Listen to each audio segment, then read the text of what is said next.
starts with the grapes on the vine. You have to make sure that they're properly ripe, because if they're not ripe enough or they're too ripe, the wine will suffer and it won't be as good and you'll have to trash it.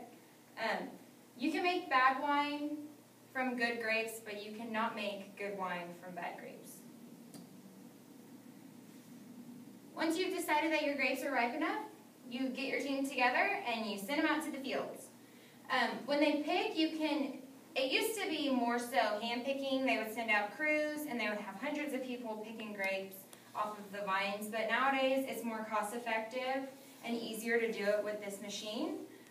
The machine is nice because if it's super hot outside, then you can send it out whenever it's cooler at night, and it has lights and stuff, and so it can maneuver a little bit better and pick out the good grapes better than someone could if they were trying to see in the dark. You've got your grapes together, and then you've loaded them into the bins out in the fields. They'll take these bins, and then they'll bring them back to the wineries. And when they come to the wineries, if you can see, the stems are still on them, and they're full bunches of grapes. And then they start the sorting process. Now in sorting, they're going to be picking out any of the rotted grapes, or they're going to be picking out leaves, or petioles. And then they remove the stems. Once they've sorted them, they put them through this machine, and it separates the grapes, and it tears off all these stems that you see right here, the kind of green stuff. And then what you see right here is a reception area. Here the grapes are loaded and being taken by a conveyor belt where they'll be pumped into the fermentation vessel. And then you start the fermentation process. The fermentation process is the process that converts the grapes' naturally occurring sugar to alcohol. While the fermentation process is taking place, the red wine is fermented on their skins. This helps the color of the red wine really stay with it. As you see right here, these all would be on their skins. This one right here, which is a lighter red, would be on their skins for part of the process, and the rest they would be taken off, which gives it the pink color. And then the white wines aren't with the skins at all. They'll press the white grapes, take the juice away from the skins, and they'll separate the skins and get rid of those. In this process, they might add yeast or sugars to help the wine develop. And what you see right here is more of a traditional way. The red grapes have been foot-trotted, and the fermentation has begun naturally. These men, you can see all of their legs right there, are mixing up the skins and juice by hand. As you see, they've kind of squished it all up. And this is done many of times throughout the day. They will come in here, swirl it all around, mix the juice and the skin up, stomp on it a little bit. They'll go take a break for an hour, and they'll come back and keep doing it. And then it gets put in this big stainless steel tank. These grapes are been fermented in a stainless steel tank. As you can see, there's no top on the tank. This allows for carbon dioxide to be released, so it's okay to leave the surface exposed. However, if you do put it in a closed surface, they do come back and they let the carbon dioxide out every now and then. And then you proceed to the pumping. In the picture, it shows wine pumping out of the tank and then being pumped back in. As you can see, this is the tank right here. And then the wine's coming in, and as you can see, there's a rope down there where it's putting it back in the tank so they can continue. The idea is to introduce oxygen to the wine. This oxygen helps the yeast in their growth. As I told you earlier, they'll add yeast, and this helps the natural yeast come up and help produce the wine and make it taste a little bit better.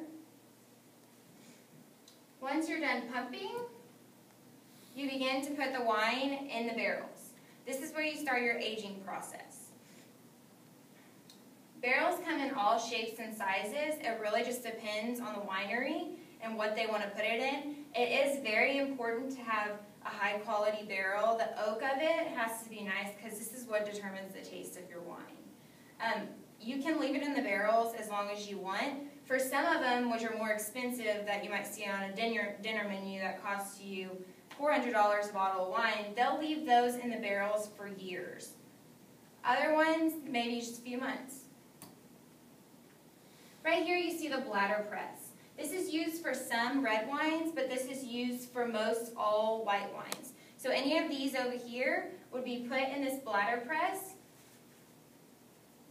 and it will be pressing the contents gently, and then it will begin to gradually increase the pressure, which you'll see here. And this is pushing the wine through and keeping the skins and stuff on one side, if you see in the red.